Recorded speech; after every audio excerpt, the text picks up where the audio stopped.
Next topic है same sex marriage. क्या same sex marriage India में लीगल है? लीगल है? क्या सेम सेक्स होल्ड करने वाले जो दो ह्यूमन बीइंग है वो शादी करवा सकते हैं? ठीक है, तो इनको क्वीर कपल बोलते हैं। क्या बोलते हैं? क्वीर। Queer couple. क्या बोलते हैं? Queer couple.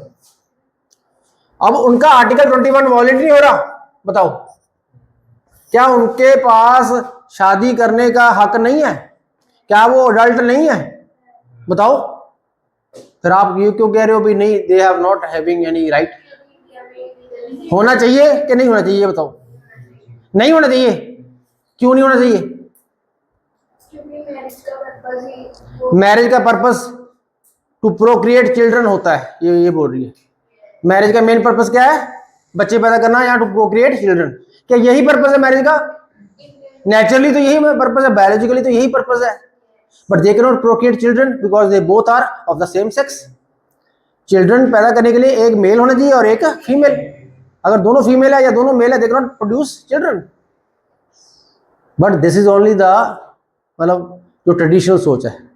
लेटेस्ट जो सोच है, मॉडर्न सोच है, वो कहते हैं नहीं, child procreation is not the only reason for marriage, there are many many other reasons. और ये रीजंस ये जो पर्सन है, क्वीर पर्सन है, ये बता रहे हैं। LGBTQ plus community. ये कौन सी कम्युनिटी?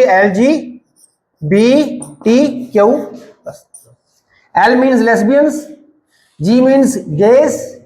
लेस्बियंस मीन्स लड़की और लड़की, both are attracted to each other. Gays means लड़का और लड़का, they both are attracted to each other. Bisexual, bisexual कौन सा होता है? Who is attracted to both male and female. And transgender, transgender क्या होता है? Those person who are having the body of a mail but mind of a female. Psychologically वो अपने आप को फीमेल समझ रहा है, लेकिन बॉडली पार्ट सारे मेल्स वाले हैं। और उसमें और एक और आ गया, दो साइकोलॉजिकली वो मेल है, माइंड में वो अपने आप को मेल समझ रहा है, ब्रेन में, लेकिन बॉडली वो फीमेल। तो ये ट्रांसजेंडर्स हो गए, ये क्वीर हो गया। क्वीर में ये चारों में अगर कोई कैटेगरी नहीं आती, बट वो स्ट्रेट भी नहीं है, वो हेटेरोसेक्सुअल भी नहीं है, हमारी तरह नॉर्मल नहीं है वो, ठीक है। तो इनमें भी नहीं आता, वो लेस्बियन में भी नहीं आता, वो गे में भी नहीं आता, वो कपल, वो बाइसेक्सुअल में भी नहीं आता, वो ट्रांसजेंडर, वो सारे फिर क्वीर में आ जाएंगे, क्वीर में आ गए, प्लस और बढ़ता जाएगा ये आगे। तो ये इंडिया के सिटीजन नहीं है, they are part and parcel of India. India के सिटीजन, उनको राइट होने चाहिए कि नहीं होने चाहिए? कॉन्स्टिट्यूशन ने उनके राइट प्रोटेक्ट किए हैं कि नहीं किए हैं? बताओ। किए हैं। आर्टिकल 21 सब पे अप्लाई करता है, कल मेल और फीमेल पे अप्लाई नहीं करता, ये सब पे अप्लाई करता है। अब तो ये ट्रांसजेंडर को थर्ड जेंडर का दर्जा भी मिल गया। IPC की जगह पे BNS आ गया और BNS ने ट्रांसजेंडर को थर्ड जेंडर का दर्जा दे दिया। धीरे धीरे इनको सब राइट्स मिल रहे हैं, और यूरोपियन कंट्रीज में उनको सब राइट्स मिले हुए हैं। हमारे इंडिया में धीरे धीरे भी इनको, जैसे जैसे आप प्रोग्रेस करोगे तो सोसाइटी में जितनी भी विभिन्नताएं हैं या अलग अलग लोग रहते हैं, उनको हम धीरे धीरे एक्सेप्ट करने शुरू कर देते हैं। ट्रेडिशनल सोच धीरे धीरे कम हो रही है, मॉडर्न सोच बढ़ रही है। Because they also have the right to life, जिंदगी जीने का अधिकार उनका भी है, लेकिन अभी उनको शादी करने का अधिकार नहीं मिला। फ्यूचर में मिल गया कोई बात नहीं, शायद मिल जाए, लेकिन इस समय 2026 में उनको शादी करने का अधिकार नहीं है। और जहां तक मुझे पता है, they can not adopt the child also.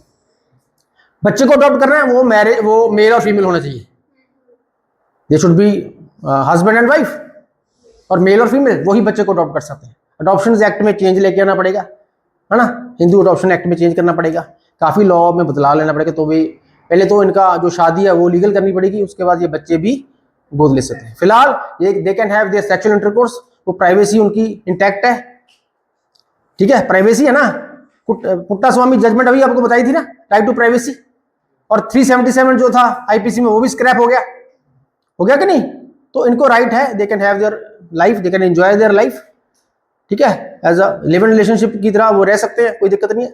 लेकिन दे can not get the favour of the law, फिलहाल लॉ उनके फेवर में नहीं है, शादी के फेवर में नहीं है, बाकी उनकी जो प्राइवेट लाइफ है उनमें ला दखल नहीं देगा, ला दखल नहीं देगा। तो इसमें केस नोट कर लो, Supriyo versus Union of India, 2023 का केस है, वेरी इंपॉर्टेंट लैंडमार्क जजमेंट है, Supriyo versus Union of India.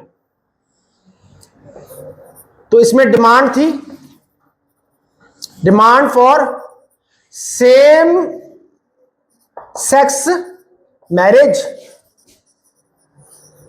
Recognition, demand for same sex marriage recognition. तो इस केस में क्या डिमांड थी कि ये सेम सेक्स जो मैरिज है उसको लीगलाइज किया जाए, उसको लीगलाइज किया जाए। क्या सुप्रीम कोर्ट ने मानी ये बात? नहीं मानी। सुप्रीम कोर्ट कहती है ये मेरा काम नहीं, ये पार्लियामेंट का काम है। किसका काम है? Parliament is the only body who make laws. सही बात है, parliament is the only body who make laws, we are here only to interpret laws और to declare the law null and void if it is against the constitutional provision. हाँ, parliament बनाएगी, ठीक है। क्या लगता है अगर पार्लियामेंट ने बनाया तो सुप्रीम कोर्ट उसको नल एंड वॉइड करेगी? बिल्कुल नहीं करेगी। But Supreme Court is not to make the law, Supreme Court is not there to make the law, it is the parliament. Parliament बनाए, पार्लियामेंट बनाएगी। पार्लियामेंट देखो, पार्लियामेंट में ज्यादातर मेल और फीमेल एमपीज हैं, ट्रांसजेंडर्स बहुत कम है, लेस्बियंस बहुत कम है, गेज बहुत कम है, काफी कम है ना। तो ज्यादा मेजोरिटी किसकी है? मेल और फीमेल एमपीज की। बनने देंगे वो? बनने देंगे? डेमोक्रेसी में जिसकी गिनती ज्यादा है वही पार्लियामेंट में जाए या धरना दें आप। अगर पार्लियामेंट में आपके मेंबर कम है, आपकी बात करने वाले बंदे कम है, आप धरना दीजिए, शायद आपकी सुनी जाए। डेमोक्रेसी में यही प्रोसेस है धरना देने का, कि नहीं? प्ले कार्ड्स पकड़ के और ये धरना दे रहे हैं। दिल्ली में अलग अलग मेट्रोज में ये धरना लोग दे रहे हैं और धीरे धीरे इनकी मैरिज भी लीगलाइज हो जाएगी, ठीक है। तो और अर्लियर 377 स्क्रैप हो गया था ना आईपीसी का, ठीक है, होमोसेक्सुअलिटी, वो उसका केस भी बहुत इंपॉर्टेंट है। वो कौन सा केस था? नवतेज सिंह जौहर, नवतेज सिंह जौहर वर्सेस यूनियन ऑफ इंडिया, 2018 का केस है। होमोसेक्सुअलिटी को स्क्रैप कर दिया, खत्म कर दिया, डीक्रिमिनलाइज कर दिया। पहले क्रिमिनलाइज था, होमोसेक्सुअलिटी एक ऑफेंस था आईपीसी में, उसको डीक्रिमिनलाइज कर दिया नवतेज सिंह जौहर केस में, ठीक है। तो धीरे धीरे इनको राइट्स मिल रहे हैं। Thank you very much. Thank you sir.